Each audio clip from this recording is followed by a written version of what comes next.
With great love and respect in my heart, I welcome you to this beautiful Monday morning in India and evening time in your place. Before we begin, just let's take a moment to arrive and settle down. So wherever you are, just pull your spine straight, open your shoulders,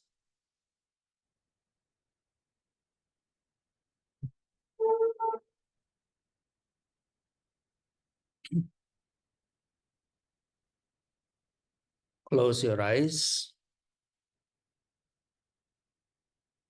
and relax your facial muscles.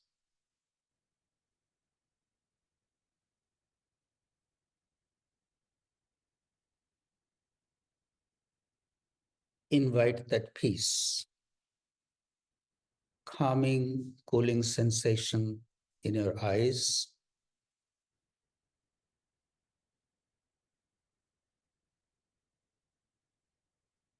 Relax your neck, shoulders, spine, softening the belly, get grounded, grounded.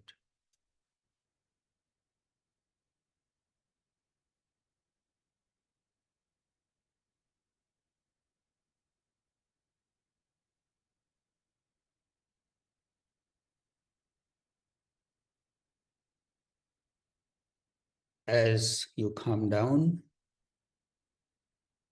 your breath becomes smooth and short.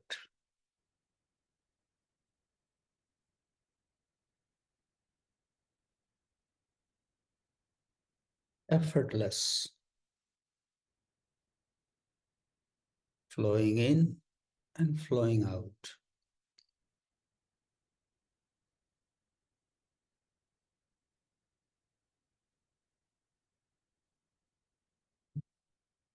Pay attention to the gentle rise and fall happening at the belly with each breath.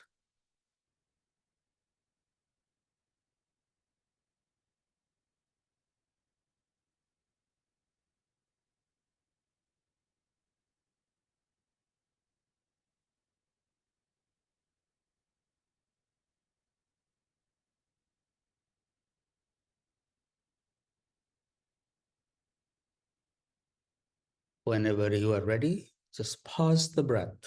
Wherever it is, just pause it.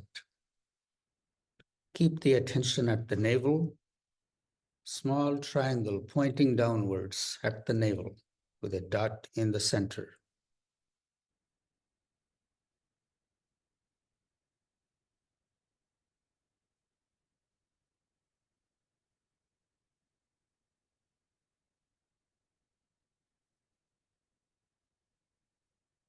Before you begin to stress out, release the breath.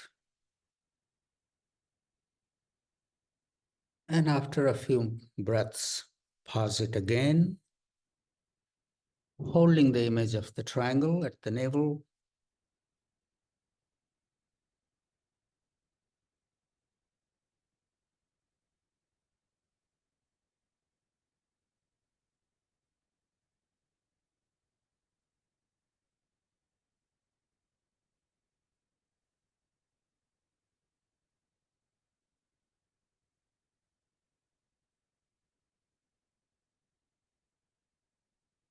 And whenever you want to, release the breath.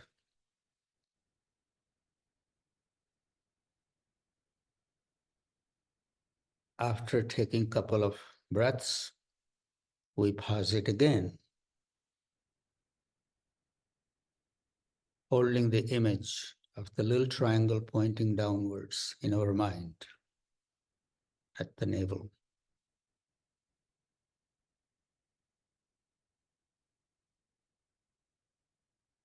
Light swirling around that dot within the triangle.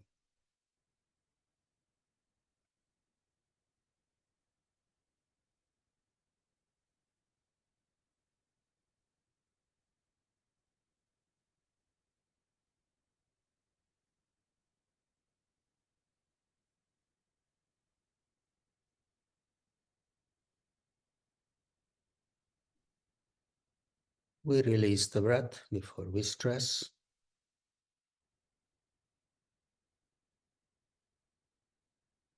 We bow to that light within us and bring our attention towards the heart. As the breath comes in, the heart lotus opens.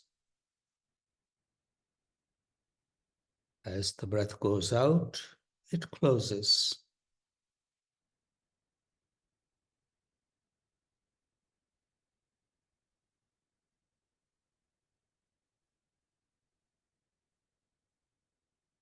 After a couple of opening and closing of the heart lotus, when the lotus is open, we pause the breath.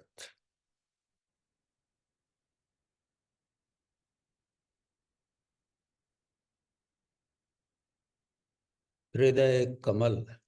Hridaya means heart, Kamal means lotus. Keeping the Hridaya Kamal open, breath paused, our attention is fully on the open lotus.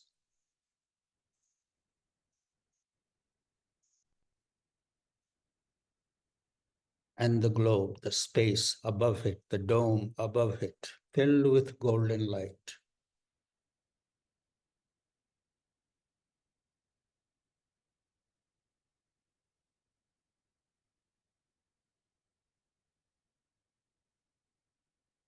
Before you begin to stress, gently let the breath in and out, but your attention is on the open lotus.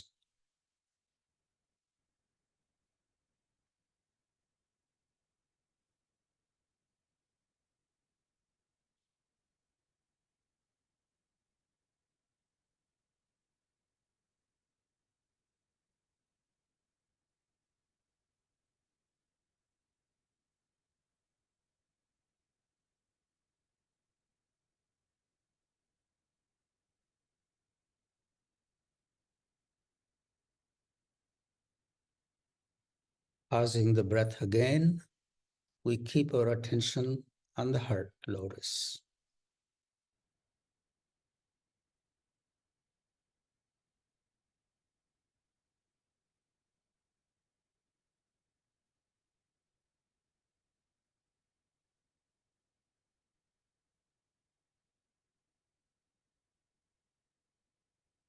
Release the breath.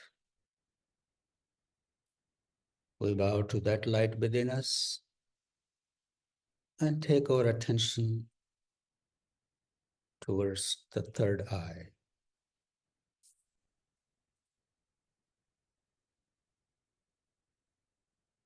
Think about your eyes being still.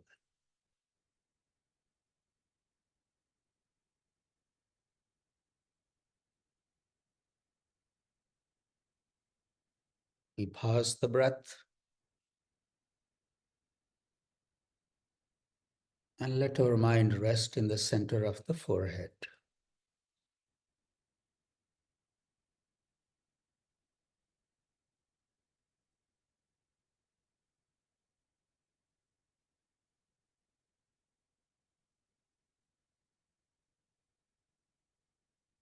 Think of a triangle pointing upwards from the two eye sockets to the center of the forehead. Top of the triangle is shining with light.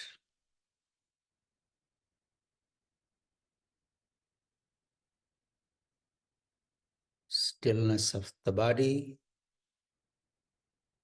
stillness of the eyes, stillness of the breath, stillness of the mind.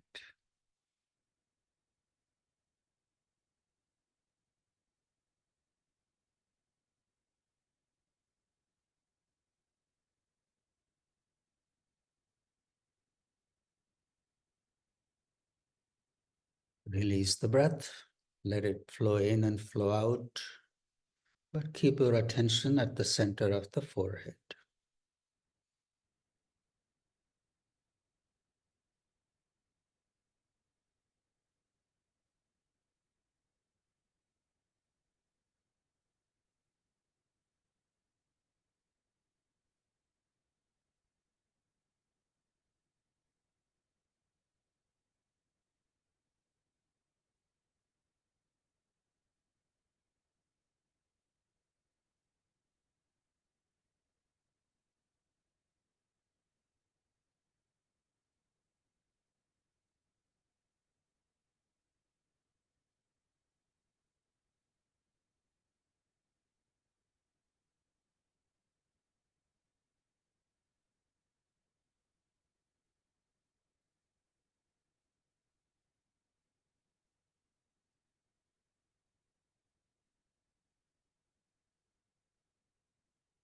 And slowly we open our eyes, greet ourselves.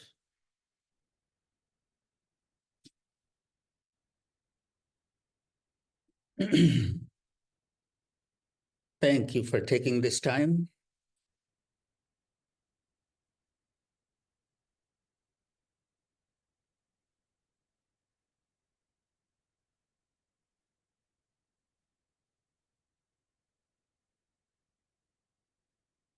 Sitting on the bank of the Ganga, the holy river that starts at the Himalayas and ends in the Bay of Bengal.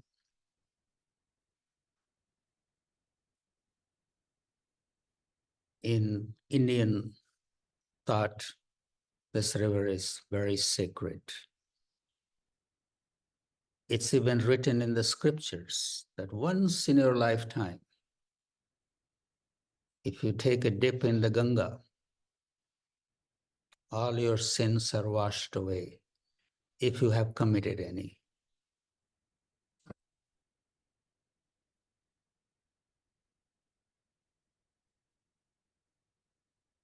Devout come from all over the world. Devout Hindus come from all over the world with that inner knowledge, inner aspirations that I'm going to the Ganga and I will take a dip and I'll be cleansed.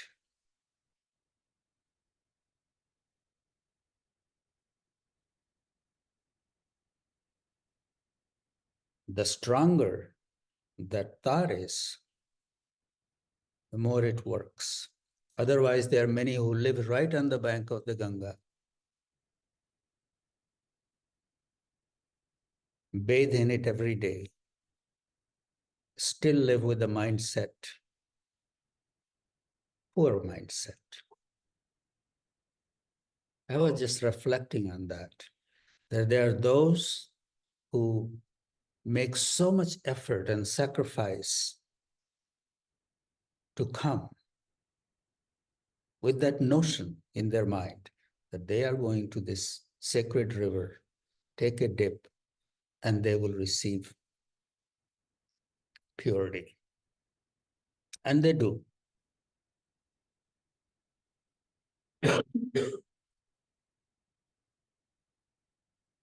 Whatever we hold in our mind, our intention, and the sacrifice we make, if we make no sacrifice, if we don't go through hardship, we remain deprived of our aspirations.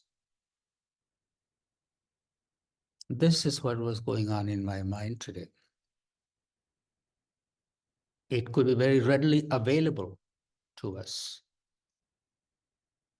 And sometimes it's really not a blessing. If things are readily available, it doesn't serve us as much as if we had to make effort for it and obtain it, then it brings about the change in our life.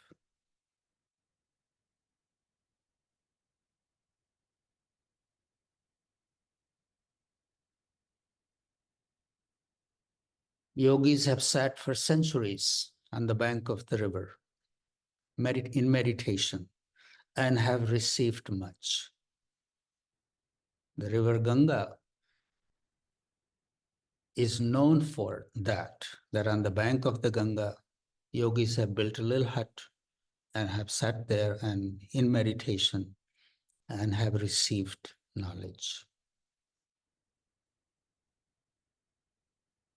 Even today, away from the cities, if you walk on the bank, you'll find some holy person distancing himself or herself from the world living in utmost simplicity in a little hut, living simple life with very few belongings, and not even food sometimes. They depend on some passerby to give them some food, or if they're hungry, they just walk up to the village, next village, and ask for alms. Somebody gives them enough for the day. They return back to their hut, to their simplicity, to their contemplation. This is one of the beauty of the Indian culture, that there is a place for everybody without judgment. Whoever you are, you got your own journey. I honor it. I don't judge you. I also know what your need is and what my dharma is. Dharma of a householder is to support those on the spiritual journey. So if somebody stands before your door in that garb, you give them something. Because that is the dharma of the householder, to support the mendicants, to support those who are on that path. No questions asked, no judgment made. I see you that way and I feed you.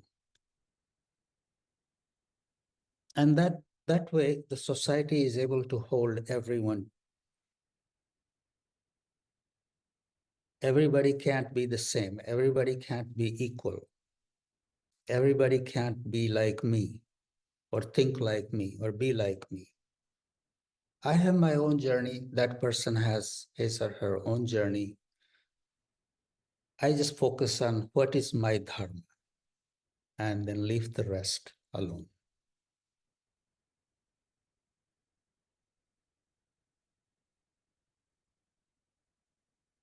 Otherwise, we spend so much time in judging others, trying to change them, trying to argue with them. Leave it alone. There is no need for arguments. Everybody has their own journey. We just honor it, let it be.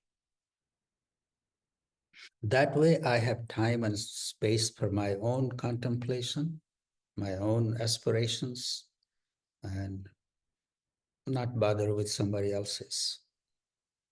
If I don't have my own aspirations, have my own vision, then I busy myself looking at others, trying to change them, trying to judge them.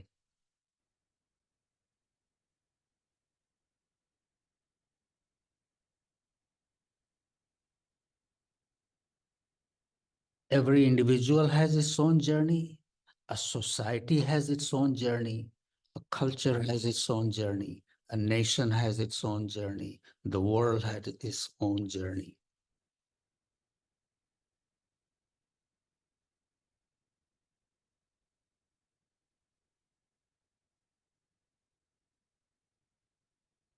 And so much is going on in the world. I come across people, I see complaining about the state of affairs, complaining about fearful. It will go on. It's going on right now. It has gone on in the past, and something will always be going on. If I can do something about it, I do it. But that's not the whole preoccupation of my existence. Sitting on the bank of the Ganga, it really reminds me so strongly that every individual has its own journey.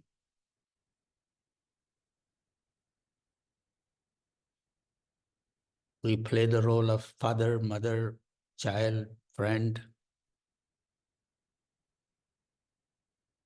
And sometimes our whole life could be wrapped around that. And we totally forget, what is the purpose of my own life? Why was I born? Why I took this human birth.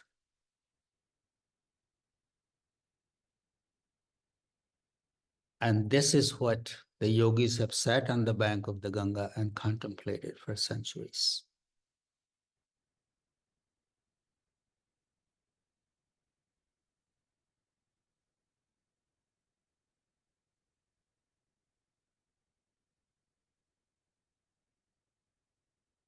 I marvel the technology today. Here I sit here and I can talk to you across the world. But the moment this thought came in, the sitting here, I'm connecting with that spirit and transmitting it to you through this. So we are all one, we are all interconnected in that way. And it's a beautiful feeling.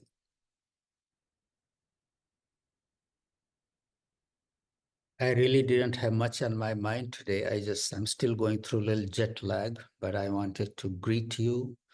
And the ashram here is beautiful. I will give Amy or Charlotte, just take a little computer and just kind of show it to everybody. People could say hi.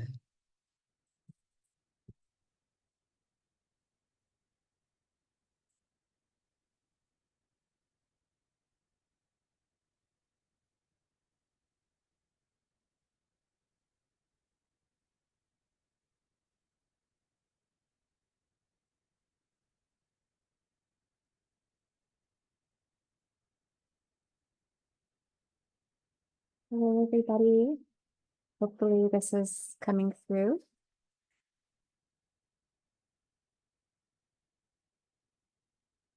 Looks good. We're looking at the temple, and then this thatched roof structure is Babaji's kuti, where he has darshan with people throughout the day and evening. Here is Ganga that Babaji was just speaking of.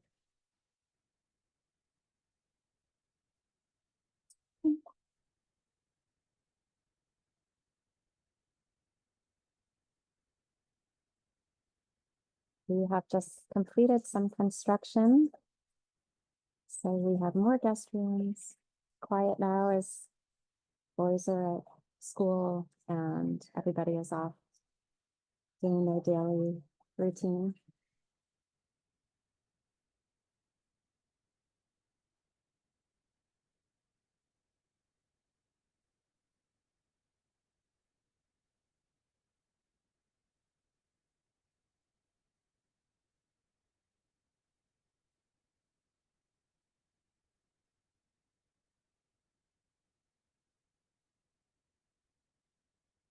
This year on March 4th is the 25th anniversary of Bal Ashram.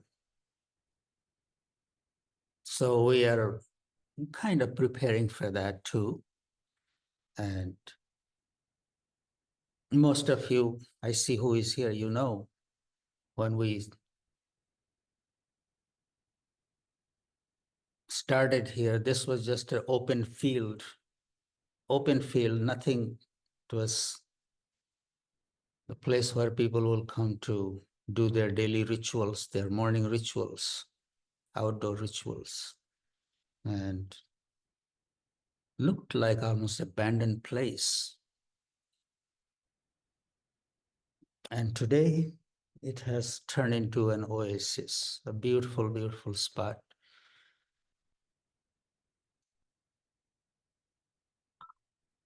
In 25 years, we have created so much here, and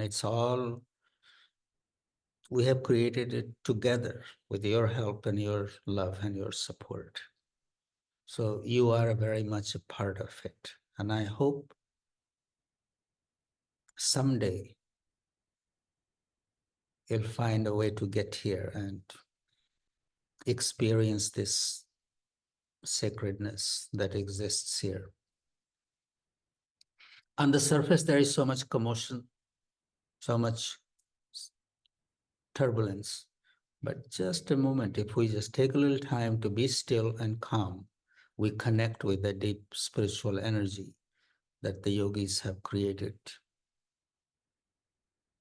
particularly in this area. Varanasi is one of the oldest living city on planet Earth, and it has been the hub of spiritual quest. Every scholar, teacher, yogi who have accomplished anything in their life, they had to come to Varanasi in olden days and do a discourse to prove themselves that they have. Even Buddha came here first. After the Enlightenment, Buddha came to Varanasi. And in Sarnath, he gave his first teaching to his 5 disciples. So it's really a very mysterious city because there are layers of history, layers and layers and layers of history here. And all that energy is here. And it's still accessible provided we can be still.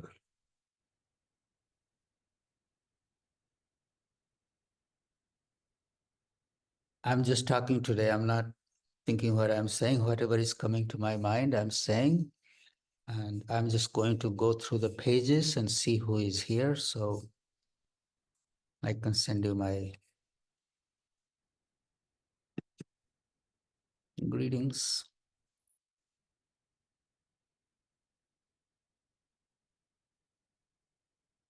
I send you my love and blessings today, and I will connect again with you when I'm a little more settled here. Thank you so much for your being there.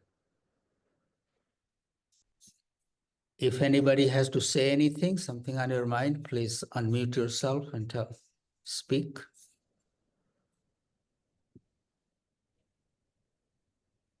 You unmuted yourself. You want to say something?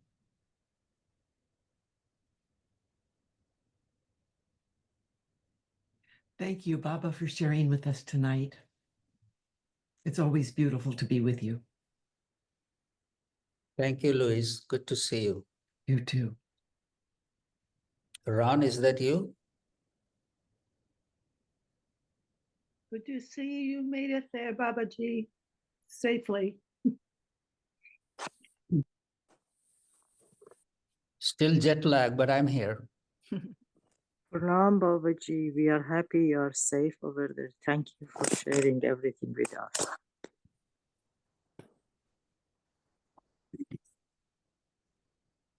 Have a wonderful night. Have a wonderful day, wherever you are. Thank you. I'm going to attend to what's waiting for me. Thank you.